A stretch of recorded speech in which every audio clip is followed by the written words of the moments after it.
तो चाइल्डहुड की हम बात करेंगे, चाइल्डहुड बाल्यावस्था। The child growth slows down during early childhood as compared to infancy. Infancy शैशवावस्था की तुलना में बच्चे का जो ग्रोथ है वो प्रारंभिक बाल्यावस्था में कम होता है। The child develop physically, gain height and weight, learns to walk, run, jump and play with a ball.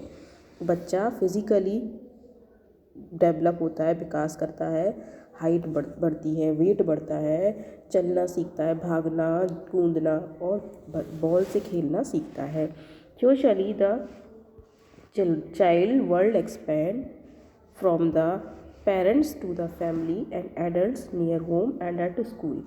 सामाजिक रूप से बच्चे का संसार विस्तृत होता है, एक्सपैंड होता है, उसकी फैमिली में पेरेंट्स से लेके उसके आसपास, उसके स्कूल में, उसके आसपास जो एडल्ट रहते हैं उन तक।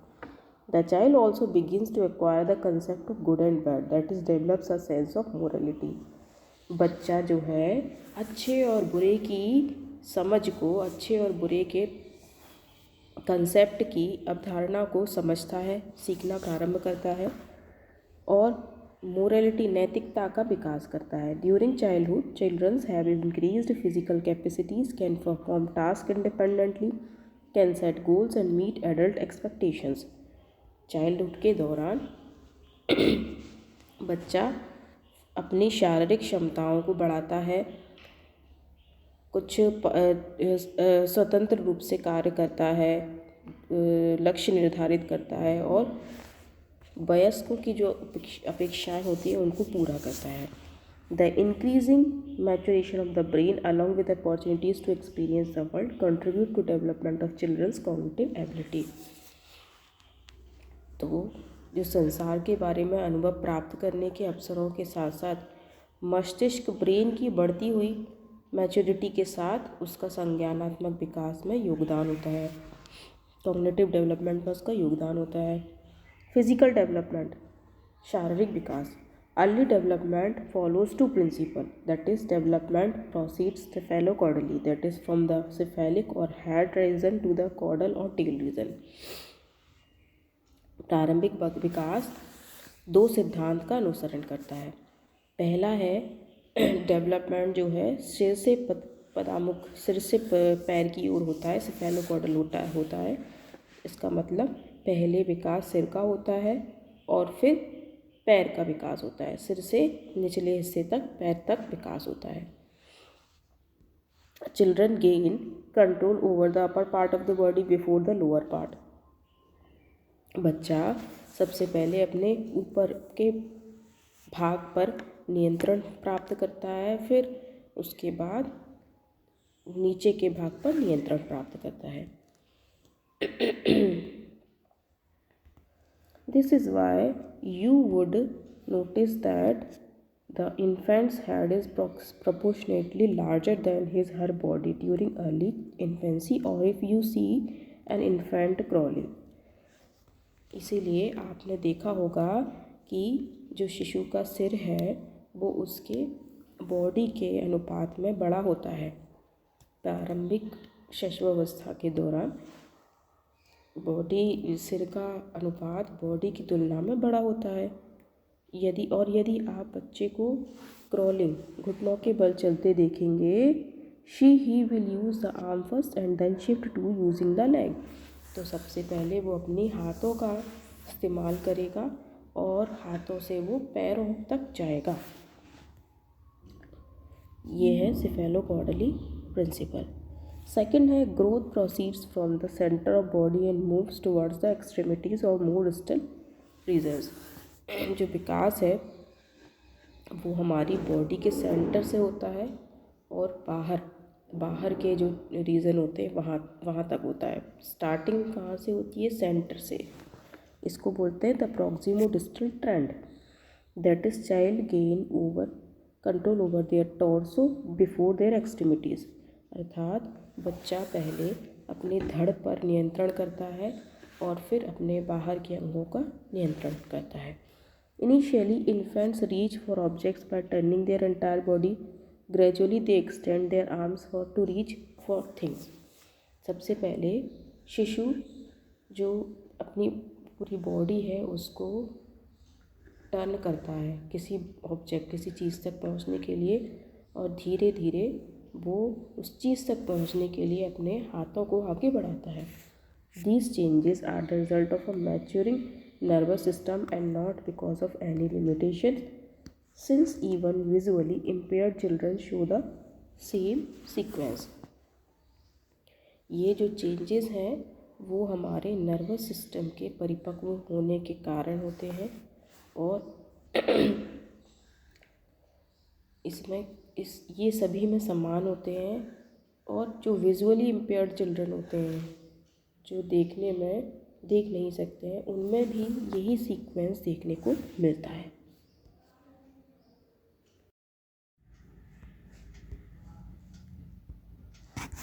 As children grow older, they look slimmer as the trunk part of their bodies lengthens and body fat decreases.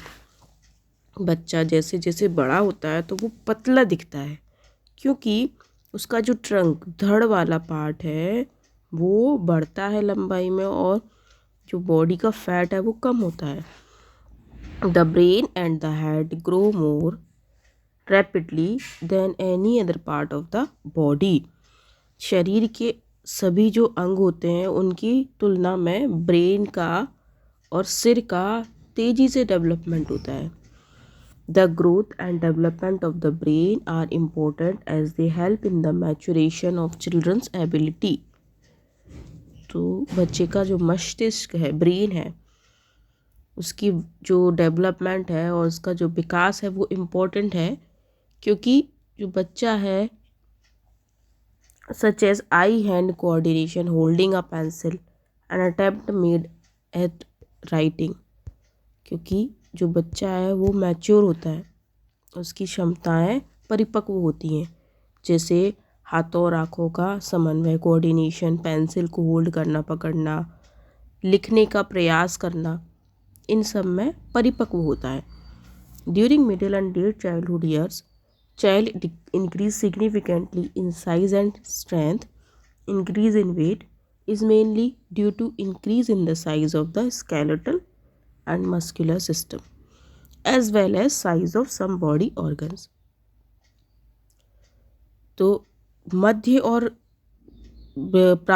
मध्य की बाल्यावस्था जो है और लेट चाइल्डहुड जो है, उसके दौरान बच्चा अपने आकार में और अपने स्ट्रेंथ बल में वृद्धि करता है. उसके जो वेट में वृद्धि होती है वो उसके साइज़ में वृद्धि के कारण होती है. उसके स्केलेटन और मसल के सिस्टम के साइज़ में वृद्धि के कारण उसके वेट में वृद्धि होती है, और उसके जो सब बॉडी के ऑर्गन्स वृद्धि करते हैं तो उसका वेट भी वृद्धि करता है. Motor development. Now we will discuss motor development. पेशी विकास, motor development. Gross motor skills during the early childhood years involve the use of arms and legs and moving around with confidence and more purposefully in the environment. सूक्ष्म कौशल जो विकास है उसके अंतर्गत, सूक्ष्म motor skill पेशी विकास के अंतर्गत प्रारंभिक बाल्यावस्था के दौरान हाथों और पैरों का इस्तेमाल करना आता है, और अपने आसपास के एनवायरनमेंट में कॉन्फिडेंस के साथ और उद्देश्यपूर्ण ढंग से घूमना फिरना आता है. Fine motor skills, finger dexterity and I hand coordination improve substantially during early childhood. स्थूल पेशी विकास में हाथों और आँखों का कोऑर्डिनेशन, उंगलियों पे दक्षता होना, ये सब प्रारंभिक बाल्यावस्था के दौरान इम्प्रूव होता है. During these years the child's preference for left और राइट हैंड ऑल्सो डेवलप. इन सालों के दौरान बच्चे को लेफ्ट या राइट हैंड से लिखना है, उसकी क्षमता विकसित होती है, वो उसके लिए प्रेफरेंस विकसित करता है. The major accomplishment in gross and fine motor skills during early childhood years are given in the table. तो जो कुछ प्रमुख उपलब्धियां हैं प्रारंभिक बाल्यावस्था के दौरान फाइन मोटर स्किल स्थूल और सूक्ष्म पेशी कौशल के दौरान, उनको हम टेबल 4.3 में So this is table 4.3 major accomplishment in gross and fine motor skill. स्थूल या सूक्ष्म पेशी कौशल में जो प्रमुख उपलब्धियां हैं उनके बारे में देखेंगे। तो यहाँ एज दे रखी है, ग्रॉस मोटर स्किल और फाइन मोटर स्किल दे रखा है। तो 3 इयर्स की एज में क्या है, hopping, jumping, running. Gross motor skill जो स्थूल पेशी विकास है, पेशी कौशल है, उसमें हॉपिंग, उछलना, जंपिंग, कूदना, रनिंग, भागना, ये सब आएगा। फाइन मोटर स्किल स्थूल पेशी कौशल के अंतर्गत build block, pick objects with 4 finger and thumb. Block बनाना, अपनी फिंगर से और अंगूठे की सहायता से बस कुछ भी चीज़ को पकड़ना, ऑब्जेक्ट को पकड़ना, ये सब फाइन मोटर स्किल के अंतर्गत आता है। 4 इयर्स की एज में climb up and down stairs with 1 foot on each step. Gross motor skill के अंतर्गत अपने जो स्टेयर्स हैं, स्टेयर्स पर चढ़ना उतरना, ये सब वो सीख जाता है। फाइन मोटर स्किल्स में फिट जिगसॉ पजल प्रीशियसली, तो जो पजल है, चित्र वाली पजल जो होती है, उनको जोड़ना सीख जाता है। 5 इयर्स की एज में रन हार्ड एंजॉय रेसेस, तेज दौड़ता है और दौड़ में एंजॉय करता है। फाइन मोटर स्किल में hand, arm and body all coordinate with eye movement, तो हाथ को और आर्म्स को और शरीर की सभी जो मांसपेशियां हैं उनको आँखों के साथ कोऑर्डिनेट करना सीखता है। अब हम आते हैं आगे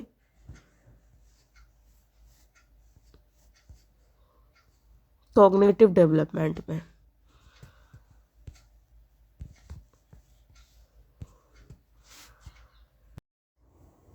कॉग्निटिव डेवलपमेंट संज्ञानात्मक विकास, the child's ability to acquire the concept of object permanence enables her him to use mental symbol to represent object. बच्चे में जो वस्तु स्थायित्व के कंसेप्ट को सीखने की योग्यता होती है, उसे वस्तुओं को निरूपित करने के लिए जो मानसिक सिंबल होते हैं उनका उपयोग करने में सक्षम बनाती है। However, the child at this stage lacks the ability that allow him to do mentally what was done physically before. परंतु इस अवस्था में बच्चे उस योग्यता का अभाव होता है बच्चों में जो उन्हें शारीरिक रूप से किए गए कार्यों को मानसिक रूप से करने की सुविधा प्रदान करती है। Cognitive development in early childhood focuses on Piaget's state of pre-operational thought. प्रारंभिक बाल्यावस्था में संज्ञानात्मक विकास पियाजे की प्री ऑपरेशनल थॉट अवस्था पर केंद्रित होता है। The child gains the ability to mentally represent an object that is not physically present. तो बच्चा जो है भौतिक वस्तु जो उपस्थित नहीं होती है उसे मानसिक रूप से निरूपित करने की योग्यता बच्चा प्राप्त करता है। You may have observed children draw design figures to represent people, tree, dogs, houses, etc. आपने देखा होगा कि व्यक्तियों, वृक्षों, डॉग, हाउस, इन सबको रिप्रेजेंट करने के लिए कोई बच्चा ड्राइंग करता है, डिज़ाइन बनाता है। This ability of the child to engage in symbolic thought helps to expand his mental world. ये जो प्रतीकात्मक विचार है उसमें इंगेज रहना, संलग्न रहने से बच्चे की यह योग्यता उसके मानसिक संसार को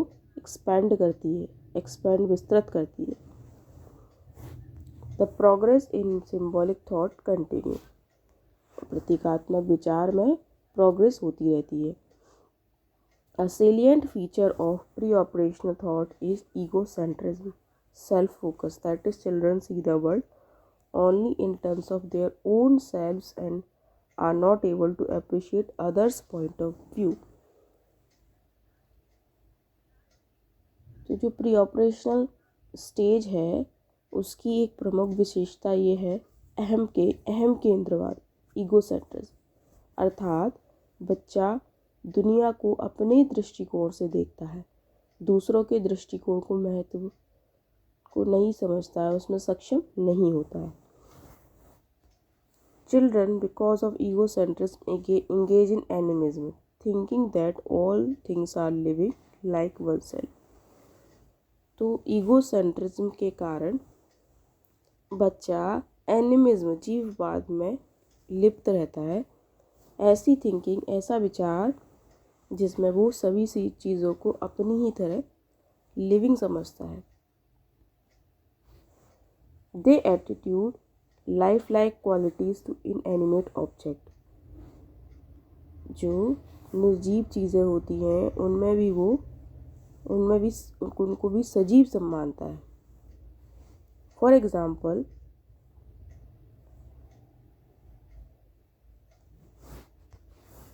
if a child while running slips on the road, he might show animism by saying, "Road hurt me."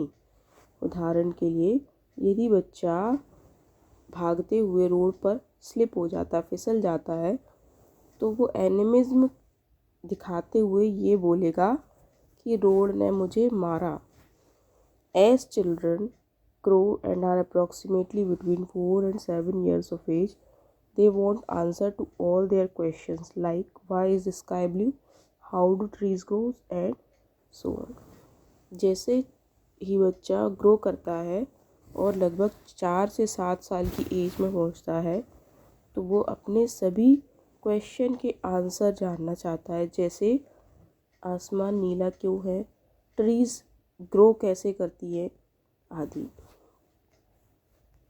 Such question help the child to know why things are as they are. ये question बच्चे को ये जानने में मदद करती है कि वस्तुएं जैसी हैं वैसी क्यों हैं। पियाजे called this stage of intuitive thought. पियाजे ने इस स्टेज को इंट्यूटिव थॉट की अवस्था बोला है। Another feature of thought during pre operational stage is characterized by children having a tendency for centration, that is focusing on a single characteristic or feature for understanding an event. दूसरा pre operational stage का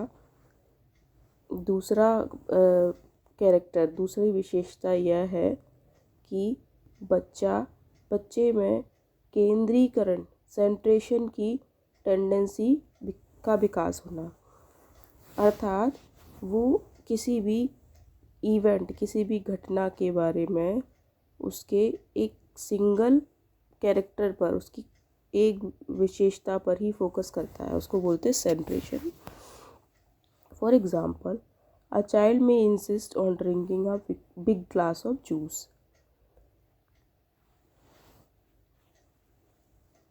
preferring a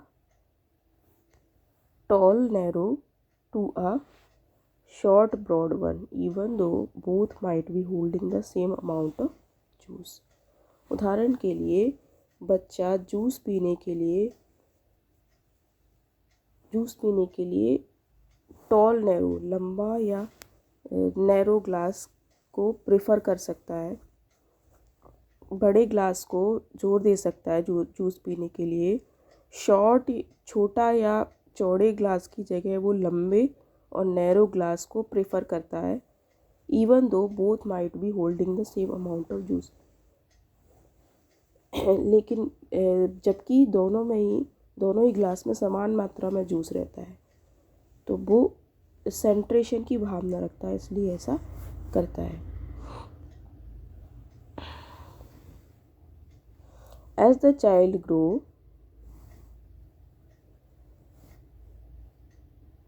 and is approximately between 7 and 11 years of age, the period of middle and late childhood.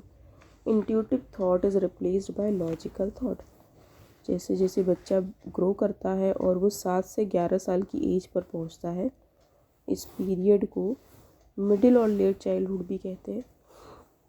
इसमें intuitive thought replace हो जाते हैं logical thought में।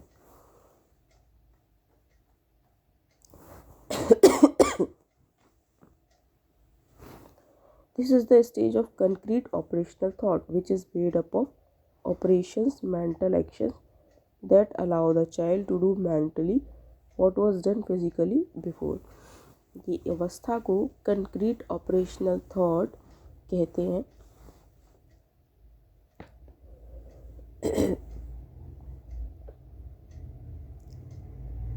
जो संक्रियाओं से बनती है, ऑपरेशन से बनती है, और ये मानसिक क्रिया है जो बच्चे को पूर्व में शारीरिक रूप से किए गए कार्य को मानसिक रूप से करने की सुविधा प्रदान करती है।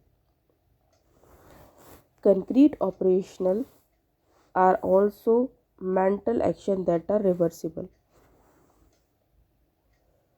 तो जो मूर्त संक्रियाएं होती है, कंक्रीट ऑपरेशन होते हैं, वो कैसी होती है? रिवर्सिबल मानसिक क्रियाएं होती हैं,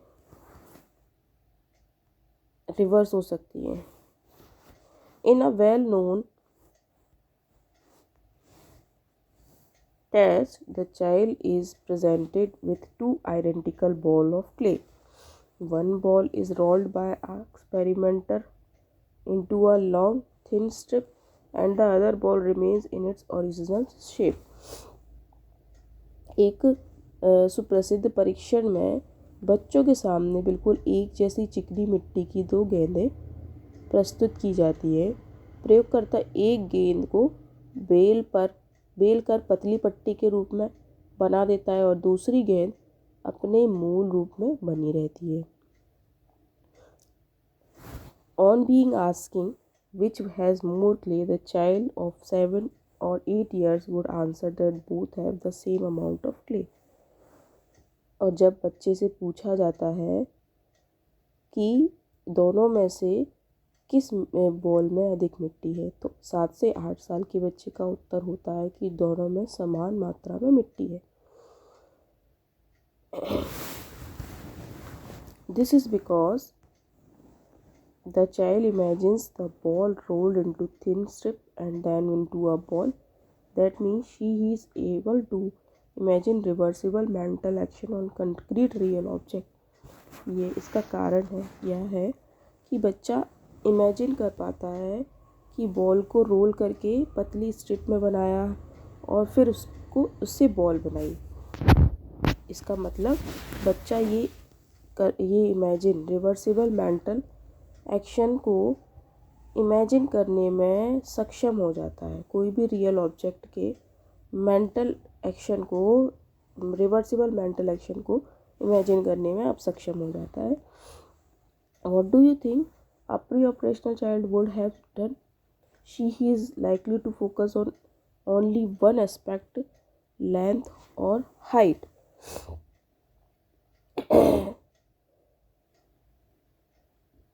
आपके विचार से एक पूर्व संक्रियात्मक अवस्था के बच्चे ने क्या किया होता है?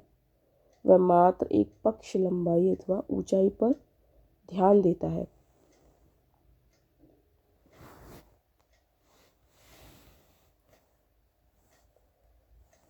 Concrete operationals allow the child to focus on different characteristics and not focus on one aspect of the object. तो कंक्रीट ऑपरेशनल बच्चे को अलाउ करता है किसी भी ऑब्जेक्ट के अलग अलग विशेषताओं पर ध्यान केंद्रित करने को, एक ऑब्जेक्ट पर ध्यान केंद्रित करने की को फोकस नहीं करता, अलग अलग विशेषताओं पर ध्यान केंद्रित करता है। This helps the child to appreciate that there are different ways of looking at things, which also result in the decline of his egocentrism. यह बच्चे की इस बात को समझने में हेल्प करता है कि चीज़ों को देखने या समझने के भिन्न भिन्न तरीके हैं, जिसके परिणाम स्वरूप उसके अहम केंद्रवाद ईगोसेंट्रिज्म में भी कमी आती है। Thinking becomes more flexible and children can think about alternatives while solving problems or mentally retrace their steps if required.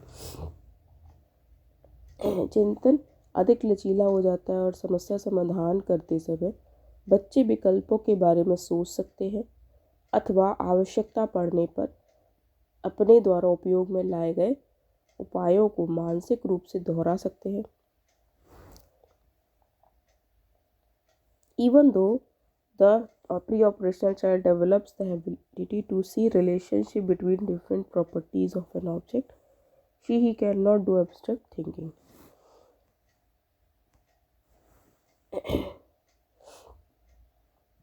पूर्व संक्रियात्मक अवस्था का बालक यद्यपि एक वस्तु के विभिन्न गुणों के मध्य संबंध को देखने की योग्यता विकसित कर लेता है, यह अमूर्त चिंतन नहीं कर सकता है, अमूर्त एब्स्ट्रैक्ट थिंकिंग नहीं कर सकता है. That is, he still cannot manipulate ideas in the absence of object. किसी भी ऑब्जेक्ट, किसी भी वस्तु के अनुपस्थित होने पर भी वो उसके विचारों को मैनिपुलेट, प्रस्तुत नहीं कर सकता है. For example, steps required to complete algebraic equations और इमेजिनिंग लाइन ऑफ लॉन्गिट्यूड और लैटिट्यूड ऑफ द अर्थ. उदाहरण के लिए जो एल्जेब्रिक समीकरण इक्वेशन होते हैं उनको पूरा करने के लिए कितने उसके चरण हैं, कितने स्टेप्स हैं, अथवा जो अर्थ है उसके लॉन्गिट्यूड और लैटिट्यूड की कितने लाइंस कितनी है, इनको इमेजिन नहीं कर सकता है. The growing cognitive abilities of children facilitate the acquisition of language. You will read in chapter 8 how children develop vocabulary and grammar. बच्चे को बढ़ती हुई संज्ञानात्मक योग्यता भाषा अर्जन को सुगम बना देती है. आप अध्याय 8 में पढ़ेंगे बच्चे कैसे वोकेबुलरी को और ग्रामर को का विकास करते हैं.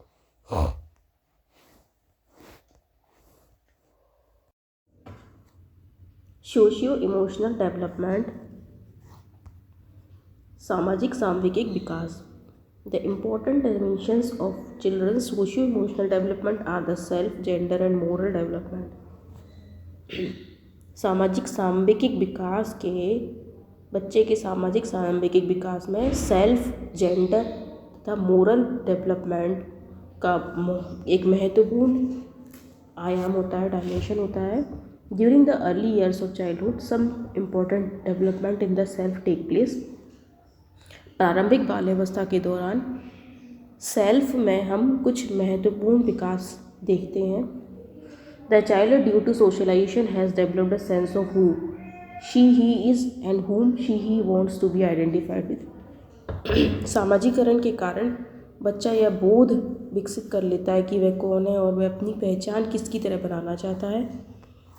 The developing sense of independence makes children do things in their own way.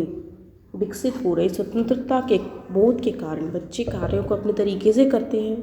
According to Erikson, the way parents respond to their self initiated activities leads to developing a sense of initiative और sense of guilt.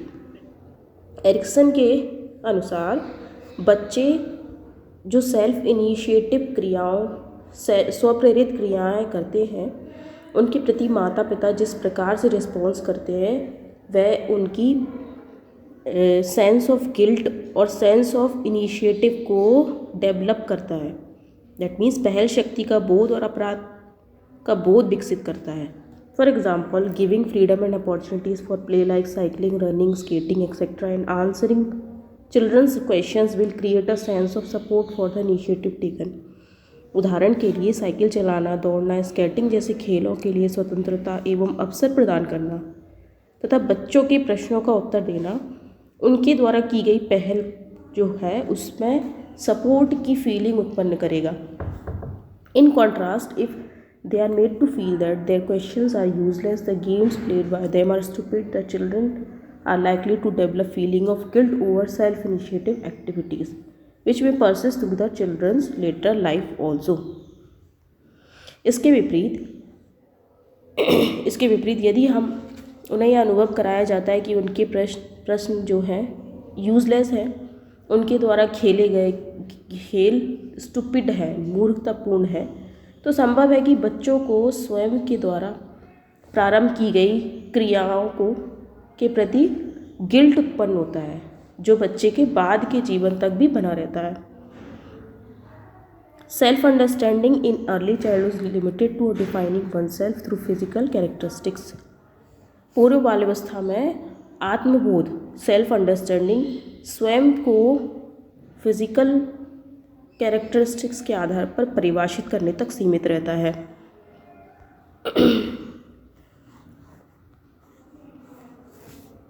I am tall, she has black hair, I am girl, etc. जैसे मैं लंबा हूँ, उसके बाल काले हैं, मैं एक लड़की हूँ, इत्यादि। During middle and late childhood, the child is likely to define oneself through internal characteristics such as I am small, smart and I am popular, or I feel proud when teacher assign me responsibility in school. मध्य और late childhood में बच्चे में संभवतः स्वयं के लिए एक आंतरिक विशेषता के आधार पर परिभाषित करने की संभावना बढ़ जाती है। जैसे मैं फुर्तीला हूँ, मैं लोकप्रिय हूँ, और विद्यालय में अध्यापक मुझे जो दायित्व देते हैं, रिस्पॉन्सिबिलिटी देते हैं, उसे लेकर मैं गर्व का अनुभव करता हूँ। ये चीज़ें मिडिल और लेट चाइल्डहुड में डेवलप्ड होती हैं। In addition to defining oneself through psychologically characteristics, children's self-description also include social aspect of self, such as references to social groups like being a member of school's music club, environment club, or any religious group. स्वयं को मानसिक विशेषताओं के आधार पर परिभाषित करने के अतिरिक्त बच्चे की जो आत्म विवरण है या आत्म अंतर्गत जो बच्चे सामाजिक पक्ष भी आता है, जैसे स्वयं को सामाजिक समूह के संदर्भ में देखना, विद्यालय के संगीत क्लब, पर्यावरण क्लब और धार्मिक समूह का सदस्य होना। Children self understanding also include social comparison. बच्चे के आत्मबोध के अंतर्गत सामाजिक तुलना का पक्ष भी आता है। Children are likely to think about what they do not और do not do in comparison with others.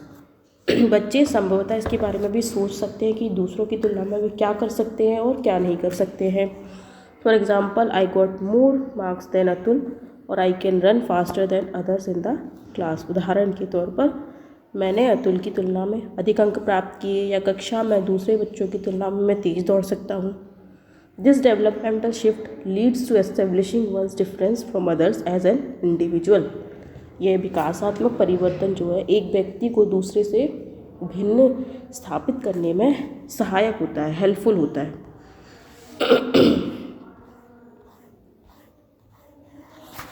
Once the children enter school, their social world expands beyond their families. जैसे बच्चा जब विद्यालय में प्रवेश करता है तो उसका सामाजिक विकास, सामाजिक परिवार से बाहर उसका संसार विस्तृत होता है। They also spend greater amount of time with their age mates और peers. वो अपनी उम्र के मित्रों के साथ तथा समकक्षियों के साथ अधिक समय व्यतीत करता है। Thus the increased time that children spend with their peers shapes their development. अतः बच्चों और समकक्षियों के साथ जो अतिरिक्त समय देता है बच्चा, वो उसके विकास को एक रूप प्रदान करते, एक शेप प्रदान करते हैं।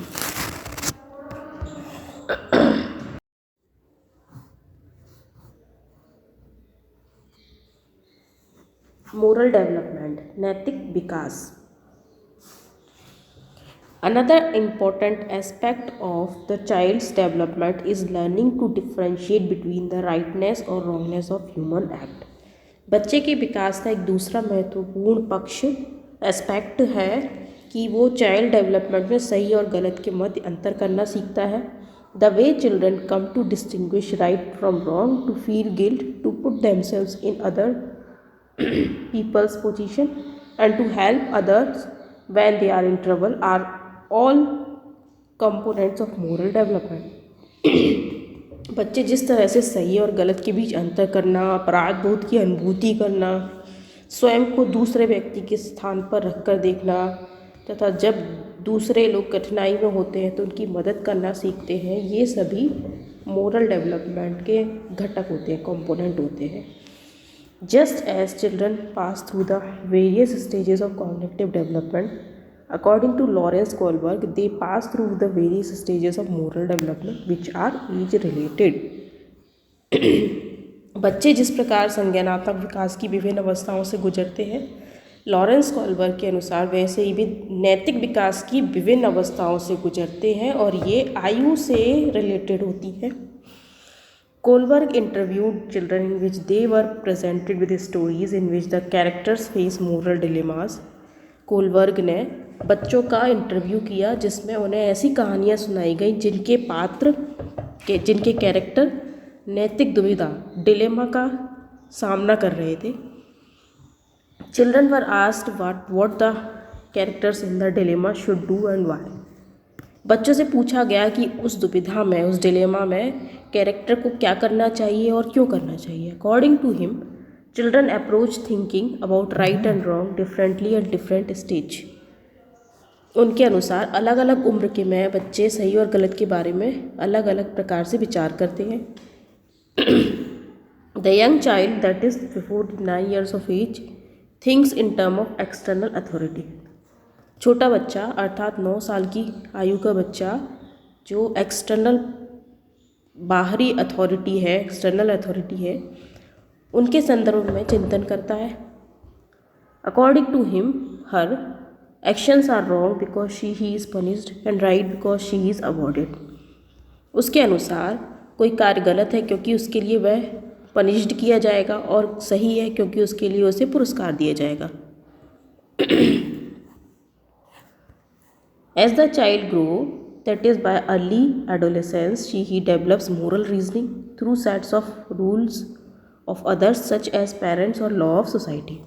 जब बच्चा बड़ा होता है अर्थात पूर्व किशोर अवस्था में होता है, तब वह दूसरों द्वारा स्थापित नियमों जैसे अपने माता पिता और समाज के नियमों के द्वारा नैतिक मोरल रीजनिंग करना विकसित करता है।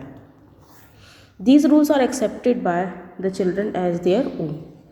बच्चे नियमों को स्वयं के नियमों के रूप में स्वीकृति देते हैं। These are internalized in order to be virtuous and to win approval from others, not to avoid punishment। ये जो नियम होते हैं उसको वो आत्मसात करता है, दूसरे की स्वीकृति प्राप्त करने के लिए, खुद को प्रवीण बनने के लिए, ना कि पनिशमेंट को अवॉइड करने के लिए वो इन नियमों को आत्मसात इंटरनलाइज्ड करता है। Children view rules as absolute guidelines which should be followed. बच्चे इन नियमों को एक सुनिश्चित दिशा निर्देश के रूप में देखता है जिसका अनुसरण किया जाना चाहिए, फॉलो किया जाना चाहिए। Moral thinking at this stage is relatively inflexible as they grow they gradually develops a personal moral code. इस अवस्था में नैतिक चिंतन अपेक्षाकृत बहुत अटल होता है, इनफ्लेक्सिबल होता है। जब वे बड़े होते हैं तो वे धीरे धीरे अपना पर्सनल मोरल कोड डेवलप करते हैं। नियम जो होते हैं, नैतिक संहिता या नैतिक नियम विकसित कर लेते हैं। You have seen that by the end of childhood a more gradual growth rate enables the child to develop skill of coordination and balance। आप देख चुके हैं कि बाल्यावस्था के अंत में जो डेवलपमेंट होता है उसकी धीमी दर बच्चे को कोऑर्डिनेशन और बैलेंस करने के कौशल विकसित करने में सक्षम बनाती है। Language develops and the child can reason logically. भाषा का विकास होता है और बच्चा लॉजिकल तर्कना करने लगता है, विवेकपूर्ण तर्कना कर सकता है। Socially the child has become more involve in social system such as family and peer groups. सामाजिक रूप से बच्चा सामाजिक व्यवस्था जैसे परिवार और अपने पीयर ग्रुप समूह में अधिक संलिप्त होता है, उनमें इन्वॉल्व हो जाता है। The next section traces changes in human development during adolescence and adulthood. अगले सेक्शन में आप किशोर अवस्था और प्रौढ़ अवस्था की अवधि में मानव विकास में होने वाले परिवर्तनों को रेखांकित करेंगे।